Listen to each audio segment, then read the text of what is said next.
اور جو بالکل پاکیزہ فرشتے ہیں وہی اس کو صرف چھو سکتے ہیں۔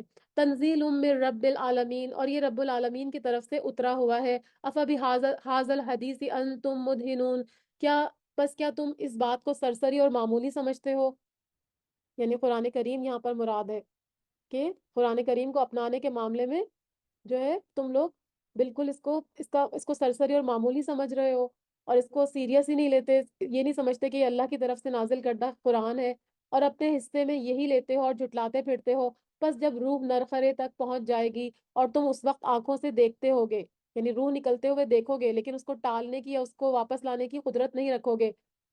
وَنَحْنُ أَقْرَبُ إِلَيْهِ مِنْكُمْ وَلَٰكِن لَا تُبْصِرُونَ، اور ہم اس شخص سے بنسبت تمہارے بہت زیادہ قریب ہوتے ہیں لیکن تم دیکھتے نہیں ہو، یعنی مرنے والے کے تم سے بھی زیادہ قریب ہوتے ہیں اپنے علم، قدرت اور رویت کے اعتبار سے، یا پھر اللہ کے جو کارندے فرشتے ہیں جو ان کی روح قبض کرتے ہیں۔ بس اگر تم کسی کے زیر فرمان نہیں اور اس قول میں سچے ہو تو ذرا اس روح کو لوٹا کر دکھاؤ، یعنی اگر تم یہ جو روح تمہاری نکل رہی ہے اور تم سمجھتے ہو کہ جزا سزا کے دن نہیں آئے گا، تو اس قبض کی ہوئی روح کو اپنی جگہ پر واپس لوٹا کر دکھاؤ۔ اگر تم ایسا نہیں کر سکتے تو اس کا کیا مطلب ہے کہ تمہارا جو گمان ہے کہ آخرت نہیں ہے وہ بالکل باطل ہے۔ یقیناً تمہارا ایک ہی آقا ہے، اور جس دن وہ دن آئے گا تو اس دن وہ تمہارا مالک، تمہارا رب، ہر ایک کو اس کے عمل کی جزا اور سزا عطا فرمائے گا۔ فَأَمَّا إِنْ كَانَ مِنَ الْمُقَرَّبِينَ، اب دوبارہ سے بتایا جا رہا ہے کہ جو جو مقربین ہوں گے اور جو صاحب یمین ہوں گے اور صاحب شمال ہوں گے ان کے ساتھ کیا معاملہ ہوگا۔ فَأَمَّا فَأَمَّا إِنْ كَانَ مِنَ الْمُقَرَّبِينَ، پس جو بارگاہ الہی سے قریب کیا گیا ہوگا، یعنی جو 3 قسمیں بتائی گئی تھیں ان میں سے دوبارہ سے پہلے والے کا ذکر کیا جا رہا ہے جن کو سابقین کہا جاتا ہے یا مقربین کہا جاتا ہے۔ فَرَوْحٌ وَرَيْحَانٌ وَجَنَّتُ نَعِيمٍ، اسے تو راحت اور غذائیں ہیں اور آرام والی جنت ہے۔ وَأَمَّا إِنْ كَانَ مِنْ أَصْحَابِ الْيَمِينِ، اور جو شخص دانے ہاتھ والوں میں سے ہے یعنی دوسری قسم میں سے، فَسَلَامٌ لَكَ مِنْ أَصْحَابِ الْيَمِينِ، تو بھی سلامتی ہے تیرے لیے کہ تو داہنے ہاتھ والوں میں سے ہے۔ وَإِمَّا إِنْ كَانَ مِنَ الْمُكَذِّبِينَ الضَّالِّينَ، اور لیکن اگر کوئی جھٹلانے والوں میں سے ہے، یعنی جو تیسری قسم تھی جو اصحاب المشأمہ جن کو کہا گیا، فَنُزُلٌ مِّنْ حَمِيمٍ، تو کھولتے ہوئے گرم پانی سے اس کی مہمانی ہے، وَتَصْلِيَةُ جَحِيمٍ، اور دوزخ میں اس کو ڈالا جانا ہے۔ إِنَّ هَٰذَا لَهُوَ حَقُّ الْيَقِينِ، اور یہ خبر سراسر حق اور قطعاً یقینی ہے۔ فَسَبِّحْ بِاسْمِ رَبِّكَ الْعَظِيمِ، پس تو اپنے عظیم الشان پروردگار کی تسبیح بیان کر۔ سبحان ربی العظیم، سبحان ربی العظیم۔ حدیث میں آتا ہے کہ 2 کلمے اللہ کو بہت محبوب ہیں، زبان پر ہلکے ہیں اور وزن میں بھاری ہیں، سبحان اللہ و بحمدہ سبحان اللہ العظیم۔ یہ صحیح بخاری کی حدیث ہے۔ سورۃ الحدید، یہ مدنی سورت ہے، اس میں 29 آیتیں ہیں اور 4 رکوع ہیں۔ شروع اللہ کے نام سے جو بڑا مہربان اور نہایت رحم فرمانے والا ہے۔ سبح للہ ما فی السماوات والارض وہو العزیز الحکیم، آسمانوں اور زمین میں جو کچھ ہے سب اللہ کی تسبیح بیان کر رہے ہیں، وہ زبردست ہے اور باحکمت ہے۔ یعنی یہ تسبیح جو ہے وہ زبان حال سے نہیں بلکہ زبان مقال سے ہے، کیونکہ یہاں پر ایک اور جگہ پہ آتا ہے سورہ بنی اسرائیل میں کہ تم ان کی تسبیح نہیں سمجھ سکتے۔ حضرت داؤد علیہ السلام کے بارے میں آتا ہے کہ ان کے ساتھ پہاڑ اور پرندے بھی تسبیح کرتے تھے، تو یہاں پر بول کر جو تسبیح کی جاتی ہے وہ مراد ہے کہ آسمان اور زمین میں جو کچھ ہے سب اللہ کی تسبیح بیان کر رہے ہیں، وہ زبردست ہے اور باحکمت ہے۔ لہو ملک السماوات والارض، اور آسمانوں اور زمین کی بادشاہت اسی کی ہے، یعنی اس کے لیے ساری بادشاہت ہے، جس طرح چاہے وہ تصرف فرماتا ہے، اور اس کے سوا کسی کا حکم اور تصرف نہیں چلتا، یعنی بارش، نباتات اور روزیوں کے سارے خزانے اللہ ہی کی ملکیت میں ہیں۔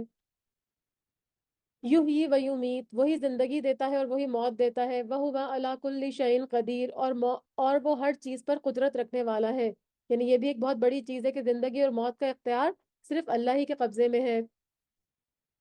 هو الاول هو ال هو الاول والآخر والظاہر والباطن وهو بكل شيء علیم، وہی پہلے سے ہے اور وہی پیچھے ہے، وہی ظاہر ہے اور وہی مخفی ہے، یعنی جب کچھ بھی نہیں تھا تب بھی اللہ ہی تھا، اور اب بعد میں جب کچھ بھی نہیں ہوگا تو وہی ہوگا، اور وہ ظاہر ہے یعنی سب پر غالب ہے، اس پر کوئی غالب نہیں ہے، وہ باطن ہے یعنی چھپی ہوئی باتوں کو صرف وہی جانتا ہے، یا لوگوں کی نظروں اور عقلوں سے جو چیزیں مخفی ہیں وہ سب بھی اللہ ہی کو پتہ ہے، اور وہ ہر چیز کو بخوبی جاننے والا ہے۔ وہی ہے جس نے آسمانوں اور زمین کو 6 دن میں پیدا کیا، پھر عرش پر مستوی ہو گیا، اور وہ خوب جانتا ہے اس چیز کو جو زمین میں جائے گی، یعنی جیسے بارش کے قطرے ہیں، غلہ جات اور میوہ جات کے جو بیج اندر جاتے ہیں، ان سب کی کیفیت اور کمیت کو اللہ تعالیٰ ہی جانتا ہے۔ اور جو اس سے نکلتا ہے، یعنی جو درخت نکلے یا خوشبودار پھول بوٹے ہوں، جو کچھ بھی نکلتا ہے سب کچھ اللہ ہی کے علم میں ہے۔ سورہ انعام میں آتا ہے، اس کا ترجمہ ہے کہ اللہ تعالیٰ ہی کے پاس تمام مخفی اشیاء کے خزانے ہیں، اور ان کو کوئی نہیں جانتا بجز اللہ کے، اور وہ تمام چیزوں کو جانتا ہے، جو کچھ خشکی میں ہے، جو کچھ دریاؤں میں ہے، کوئی پتا نہیں گرتا مگر وہ اس کو بھی جانتا ہے، اور کوئی دانہ کوئی زمین کے تاریک حصوں میں نہیں پڑتا، اور نہ ہی کوئی تر اور نہ کوئی خشک چیز گرتی ہے، مگر سب کچھ ایک کتاب مبین میں محفوظ ہے۔ اور جو آسمان سے نیچے آئے، یعنی بارش، اولے ہیں، برف ہے، تقدیر اور وہ احکام جو فرشتے لے کر اترتے ہیں، اور جو کچھ اس میں چڑھتا ہے، یعنی فرشتے جو انسانوں کے اعمال لے کر چڑھتے ہیں۔ حدیث میں آتا ہے کہ اللہ کی طرف رات کے عمل دن سے پہلے اور دن کے عمل رات سے پہلے چڑھتے ہیں۔ تو جو بھی سارے کام ہو رہے ہیں اور جہاں کہیں تم ہو وہ تمہارے ساتھ ہے، یعنی چاہے خشکی میں ہو، تری میں ہو، گھر میں ہو، صحرا میں ہو، اپنے علم اور بصر کے لحاظ سے اللہ تعالیٰ تمہارے ساتھ ہے، اور تمہارے ہر ہر عمل کو دیکھتا ہے، اور جو کچھ تم کر رہے ہو اس کو اللہ تعالیٰ دیکھ رہا ہے۔ تو یہاں ان آیات میں اللہ تعالیٰ کی عظیم قدرت کا بیان ہے کہ اللہ تعالیٰ ہر چیز پر قدرت رکھنے والا ہے، اور ہر چیز کو وہ دیکھ رہا ہے، کوئی چیز کوئی عمل اس سے پوشیدہ نہیں ہے۔ اور پھر مرنے کے بعد بھی جب اللہ کے پاس جانا ہے تو پھر ہم اللہ کی طرف کیوں نہیں رجوع کرتے؟ ان مشرکین مکہ کو کہا جا رہا ہے کہ تم اللہ کو چھوڑ کر اور لوگوں کی عبادت کیوں کرتے ہو؟ لہو ملک السماوات والارض والی اللہ ترجع الامور، اور آسمانوں کی اور زمین کی بادشاہت اسی کی ہے، اور تمام کام اسی کی طرف لوٹائے جائیں گے۔ یولج اللیل فی النہار ویولج النہار فی اللیل وہو علیم بذات الصدور، وہی رات کو دن میں لے کر جاتا ہے اور وہی دن کو رات میں داخل کرتا ہے، یعنی تمام چیزوں کا مالک وہی ہے، کبھی رات کو لمبا کرتا ہے، دن کو چھوٹا کرتا ہے، یا پھر اس کے برعکس کرتا ہے، اور کبھی دونوں برابر ہوتے ہیں۔ تو یہ سب کچھ اللہ ہی کے حکم سے ہوتا ہے، اور سینوں کے بھیدوں کا بھی وہ پوری طرح عالم ہے۔ اللہ پر اور اس کے رسول صلی اللہ علیہ وآلہ وسلم پر ایمان لے آؤ، اور اس مال میں سے خرچ کرو جس میں اللہ نے تمہیں دوسروں کا جانشین بنایا ہے، کیونکہ یہ مال ہم سے پہلے کسی اور کے پاس تھا، یا تو ہمارے والدین کے پاس تھا یا کسی اور کے پاس تھا۔ تو اس کا مطلب کیا ہے کہ یہ مال اب ہمارا بھی نہیں ہے، کیونکہ ہمارے بعد اس کے وارث کوئی اور بن جائیں گے، تو اگر ہم نے اس کو اللہ کی راہ میں خرچ نہیں کیا تو اس کے بعد جو وارث بنیں گے وہ پتہ نہیں اس کو اللہ کی راہ میں خرچ کریں یا نہ کریں، یا پھر اگر خرچ کر کے تم سے زیادہ وہ سعادت حاصل کر لیں۔ حدیث میں آتا ہے کہ انسان کہتا ہے میرا مال میرا مال، حالانکہ تیرا مال ایک تو وہ ہے جو تو نے کھا پی کے فنا کر دیا، اور دوسرا وہ ہے جس کو پہن کر بوسیدہ کر دیا، اور تیسرا وہ ہے جو اللہ کی راہ میں خرچ کر کے آخرت کے لیے ذخیرہ کر لیا۔ اس کے علاوہ جو کچھ بھی ہے وہ سب دوسرے لوگوں کے حصے میں آئے گا۔ تو بہتر ہے کہ اپنی زندگی میں ہی اپنے مال میں سے خرچ کرنے والے ہو جاؤ۔ بس تم میں سے جو ایمان لائیں گے اور خیرات کریں گے ان کو بڑا ثواب ملے گا۔ تم اللہ پر کیوں ایمان نہیں لاتے حالانکہ خود رسول صلی اللہ علیہ وسلم تمہیں اپنے رب پر ایمان لانے کی دعوت دے رہے ہیں، اور اگر تم مومن ہو تو وہ تو تم سے مضبوط عہد و پیمان بھی لے چکا ہے۔ وہ اللہ ہی ہے جو اپنے بندے پر واضح آیتیں اتارتا ہے تاکہ وہ تمہیں اندھیروں سے نور کی طرف لے کر جائے۔ یقیناً اللہ تعالیٰ تم پر نرمی کرنے والا اور رحم فرمانے والا ہے۔ تمہیں کیا ہو گیا ہے جو تم اللہ کی راہ میں خرچ نہیں کرتے؟ دراصل آسمانوں اور زمینوں کی میراث کا مالک تنہا اللہ ہی ہے۔ تم میں سے جن لوگوں نے فتح سے پہلے فی سبیل اللہ دیا اور قتال کیا وہ دوسروں کے برابر نہیں ہو سکتے، یعنی فتح سے مراد مفسرین کہتے ہیں کہ فتح مکہ ہے، کیونکہ اس سے پہلے صلح حدیبیہ، فتح مکہ سے پہلے مسلمان جو تھے وہ تعداد اور قوت میں کم تر تھے، اور مسلمانوں کی مالی حالت بھی بہت کمزور تھی، تو اس حالت میں اللہ کی راہ میں خرچ کرنا اور جہاد میں حصہ لینا بہت مشکل کام تھے۔ تو جب جنہوں نے وہ کیا تو وہ زیادہ جو ہے وہ اجر کے مستحق ہیں، اور بعد میں مسلمانوں کی قوت بڑھ گئی، تعداد بھی بڑھ گئی، مالی حالت بھی اچھی ہو گئی، تو اس وقت خرچ کرنا جو تھا وہ زیادہ نسبتاً آسان تھا۔ تو اللہ تعالیٰ فرما رہے ہیں کہ یہ مسلمان اجر میں برابر نہیں ہو سکتے بلکہ ان سے بہت بڑے درجے کے ہیں جنہوں نے فتح خیبر کے بعد خیراتیں دی اور جہاد کیے۔ ہاں، بھلائی کا وعدہ تو اللہ تعالیٰ کا ان سب سے ہے، یعنی بھلائی اور شرف و فضل میں کوئی درجہ نہیں ہوگا، وہ تو سب کے برابر ہی ہوں گے۔ جو کچھ تم کر رہے ہو اس سے اللہ خبردار ہے۔ من ذا الذی یقرض اللہ قرضا حسنا یضاعف یضاعفہ لہ ولہ اجر کریم، کون ہے جو اللہ تعالیٰ کو اچھی طرح قرض دے اور پھر اللہ تعالیٰ سے اسے اس کے لیے بڑھاتا چلا جائے اور اس کے لیے پسندیدہ اجر ہو جائے۔ یعنی اللہ کو قرض حسن دینے کا مطلب کیا ہے کہ اللہ کی راہ میں صدقہ و خیرات کرنا۔ تو یہ مال جو انسان اللہ کی راہ میں خرچ کرتا ہے اللہ ہی کا دیا ہوا ہوتا ہے، لیکن اس کے باوجود اللہ تعالیٰ اس کو قرض قرار دیتے ہیں۔ تو یہ اللہ کا فضل اور احسان ہے کہ وہ ہمیں آخرت میں اس کو کئی گنا کر کے لوٹائیں گے۔ قیامت کے دن تو دیکھے گا کہ مومن مرد اور عورتوں کا نور ان کے آگے آگے اور ان کے دائیں دائیں دائیں بائیں دوڑ رہا ہوگا، ان کے آگے اور ان کے دائیں دوڑ رہا ہوگا۔ یعنی یہ جو پل صراط کا ٹائم ہوگا نا محشر میں، یہ اس کا جو ہے وہ ذکر ہے کہ جو ان کے اعمال کا نور ہوگا، عمل صالح کا نور ہوگا، اس کی روشنی میں وہ جنت کا راستہ آسانی سے طے کر لیں گے۔ آج تمہیں ان جنتوں کی خوشخبری ہے جن کے نیچے سے نہریں جاری ہیں اور جس میں ہمیشہ کی رہائش ہے، یہ بہت بڑی کامیابی ہے، یہ فرشتے ان کی ویلکم کے وقت کہیں گے۔ اس دن منافق مرد اور عورت ایمان والوں سے کہیں گے کہ ہمارا انتظار تو کرو، ہم بھی تمہارے نور سے کچھ روشنی حاصل کر لیں۔ کہ ہم کہا جاتا ہے کہ منافقین جو ہے وہ کچھ فاصلے تک تو اہل ایمان کے ساتھ ان کی روشنی میں چلیں گے، پھر اللہ تعالیٰ منافقین پر اندھیرا مسلط فرما دیں گے۔ تو اس وقت یہ اہل ایمان سے کہیں گے کہ اپنی روشنی سے ہم تمہاری روشنی میں ہم چلنا چاہتے ہیں، تو ہمارا انتظار کرو۔ جواب دیا جائے گا تم اپنے پیچھے لوٹ جاؤ، یعنی دنیا میں اگر جا سکتے ہو تو واپس جاؤ اور روشنی تلاش کرو۔ پھر ان کے اور ان کے درمیان ایک دیوار حائل کر دی جائے گی، یعنی مومنین اور منافقین کے درمیان، جس میں ایک دروازہ بھی ہوگا۔ اس کے اندرونی حصے میں تو رحمت ہوگی، یعنی اس سے مراد جنت ہے جس میں اہل ایمان داخل ہو جائیں گے، اور باہر کی طرف عذاب ہوگا، یہ وہ حصہ ہے جس میں جہنم ہوگی۔ یہ چلا چلا کر ان سے کہیں گے کیا ہم تمہارے ساتھ نہیں تھے؟ یعنی ہم تمہارے ساتھ نمازیں بھی پڑھتے تھے اور دنیا میں ہم تمہارے ساتھ تھے۔ یہ منافقین کہیں گے، وہ کہیں گے ہاں تھے تو تم صحیح، لیکن تم نے اپنے آپ کو فتنے میں پھنسا رکھا تھا، یعنی تمہارے دل میں کفر اور نفاق چھپا ہوا تھا، اور انتظار ہی میں رہے کہ مسلمان کسی گردش کا شکار ہو جائیں اور شک و شبہ کرتے رہے، یعنی دین کے معاملے میں، قرآن اور پیغمبر کے بارے میں، اور تمہیں تمہاری فضول تمناؤں نے دھوکے میں ہی رکھا، یعنی شیطان نے تمہیں دھوکے میں مبتلا رکھا، یہاں تک کہ اللہ کا حکم آ گیا، یعنی تم کو موت آ گئی، اور تمہیں اللہ کے بارے میں دھوکہ دینے والے نے دھوکے میں ہی رکھا، یعنی شیطان نے تمہیں آرزویں دلاتا رہا اور تم دھوکے میں پڑے رہے۔ الغرض آج تم سے نہ فدیہ اور نہ بدلہ قبول کیا جائے گا اور نہ کافروں سے، تم سب کا ٹھکانہ دوزخ ہے، وہی تمہاری رفیق ہے اور بہت برا ٹھکانہ ہے۔ یعنی مولا اس کو کہتے ہیں جو آپ کے کاموں کا متولی اور ذمہ دار بنے، یعنی جہنم ہی اس بات کی ذمہ دار ہے کہ ان کو سخت سے سخت تر عذاب جو ہے وہ چکھائے۔ کیا اب تک ایمان والوں کے لیے وقت نہیں آیا کہ ان کے دل ذکر الہی سے اور جو حق اتر چکا ہے اس سے نرم ہو جائیں؟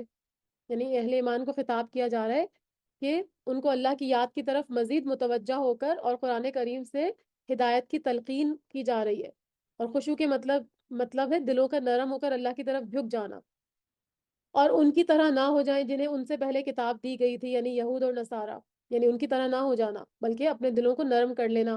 پھر جب ان پر ایک زمانہ دراز گزر گیا تو ان کے دل سخت ہو گئے، اور ان میں سے بہت سے فاسق ہیں۔ یقین مانو کہ اللہ ہی زمین کو اس کی موت کے بعد زندہ کر دیتا ہے، اور ہم تو تمہارے لیے اپنی آیتیں بیان کرتے ہیں تاکہ تم سمجھو۔ بے شک صدقہ دینے والے مرد اور صدقہ دینے والی عورتیں اور جو اللہ کو خلوص کے ساتھ قرض دے رہے ہیں ان کے لیے یہ بڑھا دیا جائے گا، یعنی اس کے بدلے میں ان کو 10 گنا یا کئی گنا اجر دیا جائے گا، اور ان کے لیے پسندیدہ اجر و ثواب ہے۔ اللہ اور اس کے رسول صلی اللہ علیہ وسلم پر جو ایمان رکھتے ہیں وہی لوگ اپنے رب کے نزدیک صدیق اور شہید ہیں، اور ان کے لیے ان کا اجر اور ان کا نور ہے، اور یہ جو لوگ کفر کرتے ہیں اور ہماری آیتوں کو جھٹلاتے ہیں وہ جہنمی ہیں۔ خوب جان رکھو کہ دنیا کی زندگی صرف کھیل تماشا، زینت اور آپس میں فخر و غرور اور مال اور اولاد میں ایک دوسرے سے اپنے آپ کو زیادہ بتانا ہے۔ جیسے بارش اور اس کی پیداوار کسانوں کو اچھی معلوم ہوتی ہے، پھر جب وہ خشک ہو جاتی ہے تو زرد رنگ میں تم اس کو دیکھتے ہو، اور پھر وہ بالکل چورا چورا ہو جاتی ہے۔